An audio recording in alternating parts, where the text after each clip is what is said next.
নমস্কার সবাইকে, ঝুমার ঘরকন্নাতে নতুন একটা ভিডিওতে স্বাগত জানাই। তো আমার আজকের রেসিপি মাটন কষা।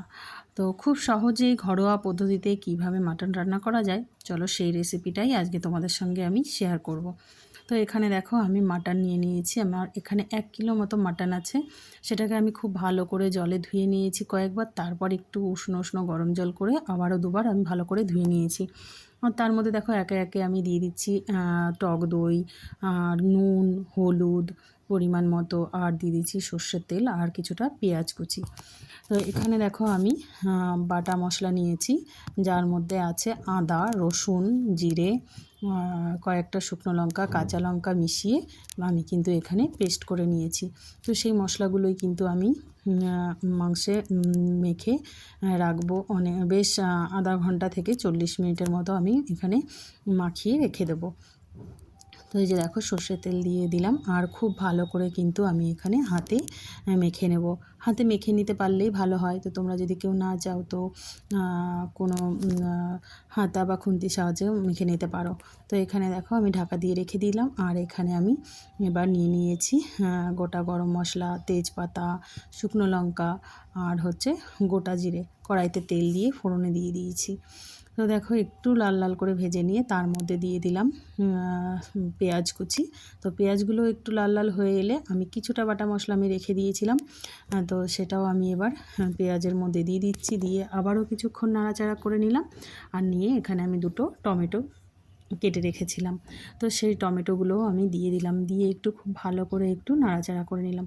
এবার ম্যারিনেট করা মাংসগুলো আমি সব কড়াইতে দিয়ে দিচ্ছি, দিয়ে খুব ভালো করে মশলার সঙ্গে মিশিয়ে নিচ্ছি। আর এই মাটন রান্নাতে কি করতে হবে, যেটা অনেকক্ষণ সময় ধরে খুব ভালো করে কষিয়ে নিতে হবে। ধীরে ধীরে আস্তে আস্তে করে কষিয়ে নিতে হবে, আর ঢাকা দিয়ে দিয়ে কষাতে হবে। যখনই দেখা যাবে যে একটু একটু করে তেল ছাড়ছে, তখনই একটু একটু আবার উষ্ণ উষ্ণ গরম জল দিতে হবে। দিয়ে দিয়ে খুব ভালো করে ঢাকা দিয়ে অনেকটা সময় ধরে কষাতে হবে। তো দেখো এই যে আমার, তোমরা দেখলেই হয়তো বুঝতে পারছো, এবার পুরোপুরি তেল ছেড়ে দিয়েছে। খুব ভালো করে কিন্তু আমি এখানে কষিয়ে নিয়েছি। আর এবার দেখো আমি এর মধ্যে কিন্তু এবার গরম জল করে রেখেছিলাম, তো সেই গরম জলই কিন্তু আমি এবার এর মধ্যে অ্যাড করব। তো দেখেই তোমরা বুঝতে পারছো যে এটা কতটা সুন্দর হয়েছে। তো এই যে দেখো পুরোপুরি কিন্তু একদম কষানো আমার কমপ্লিট। তো এই যে দেখো এবার আমি গ্রেভি করার জন্য আমি দিচ্ছি। তো এই যে আমি কিন্তু এখানে গরম জলই ইউজ করেছি।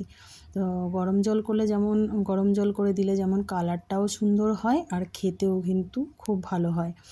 তো এই যে দেখো এবার আমি একটু ভালো করে মিশিয়ে নিলাম, আর তারপর আমি এখানে একটা নিয়ে নিয়েছি প্রেশার কুকার।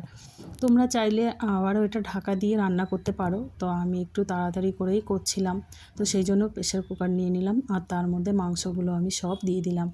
আর দেখো আমি এখানে কয়েকটা আলু ভেজে দিয়ে দিয়েছি, তোমরা চাইলে নাও দিতে পারো। তো আমাদের ঘরে আলুটা সবাই পছন্দ করে, তাই আমি আলুটা দিয়েছি। আর এই যে দেখো ঢাকা খুলে আবার একটু কড়াইতে ঢেলে দিয়েছি, আর তার সঙ্গে আমি এবার একটু গরম মশলা আর মিট মশলা মিশিয়ে দিলাম।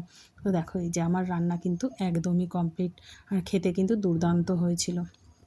তো তোমরাও অবশ্যই ট্রাই করো, এরকম করে বানিয়ে খেয়ে দেখো, খুব ভালো লাগবে। আর রেসিপিটা কার কেমন লাগলো কমেন্ট করে জানিও। ভালো লাগলে একটা লাইক করো, শেয়ার করো। আর তোমরা যারা যারা ভিডিওটা দেখছো সবাইকেই অসংখ্য ধন্যবাদ।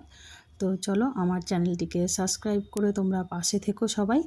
আর আর পাশে থাকা বেল আইকন বাটনটি প্রেস করে রেখো, যাতে নতুন নতুন ভিডিও এলে তোমরা পেয়ে যাও খুব সহজেই। তো তোমরা ভালো থেকো, সুস্থ থেকো।